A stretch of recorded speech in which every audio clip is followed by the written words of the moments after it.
This is the American Psychedelic back with another video called An Excellent Relaxation and Dreamscape. I will start by saying that I have smoked pot very infrequently, only about 5 times previously. I am no expert on drugs. I just read a ton of information and have a stoner friend who is a wealth of info. I heard from my friend and on the internet that Dominion and Catnip can induce an interesting legal high, which I was curious to look into. I went to my local food store and sure enough they have a huge selection with big Ziploc bags full of these herbs. I found the Dominion and Catnip and other herbs in bags of 50g for about $3.50 CAD a bag. What a deal. I ran home and tried making some of the tea out of the Dominion and I did not really feel anything. In fact, the first 2 times I was playing around with the stuff, I felt little effects. However, my last try yesterday was a completely different story. I think the first times I hadn't really used enough of the herbs to make a tea. My parents have a small 1-cup iron teapot with the sieve piece that fits on the top and leaves just soak through the sieve.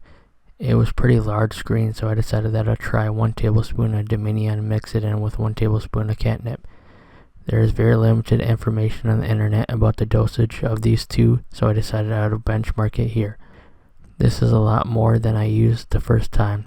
Also, I steeped this in rapid boiling water for an entire 10 minutes.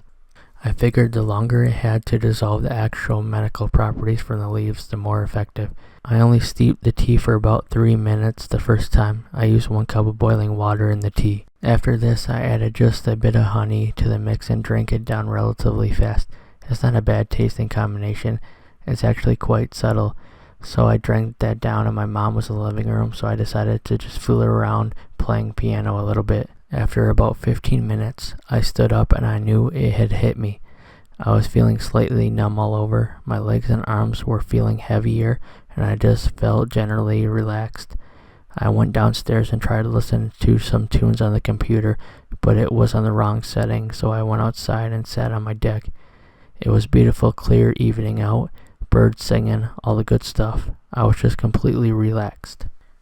Let me just clarify, this is not an identical high to weed. It's not a psychedelic. You won't be inquisitive of shit and you won't be all giddily or anything. This is like just being calm and forgetting all about your stress. I love it. I tend to stress easily at times like exam time right now. The whole peak lasted about 45 minutes. I had another mug with the same dosage afterwards just for kicks, but it didn't seem as strong, probably because I was still feeling the effects of the last dosage. As I came down, I became sleepy, so I decided to call it an early night and went to bed about an hour earlier than normal. It took no time to sleep. This is where the second part of the drink stands out. I believe it's the Dominion in particular. This drink is a powerful dream enhancer. All night, I had vivid dreams, like little bits of big dreams. It was like flipping through the channels on TV, and it was very entertaining. I woke up, and 30 minutes after waking up, I'm typing this so I can still remember a few of my dreams. I would definitely recommend this to someone who feels like relaxing or having a neat dreamscape all night. Obviously, take things in moderation. Look at my body weight and estimate that with the dosage I took. The best part is that it's all legal. My parents found the teas, and I just said it's legal and it's better than pot. They couldn't argue, so I even let them have some. Haha.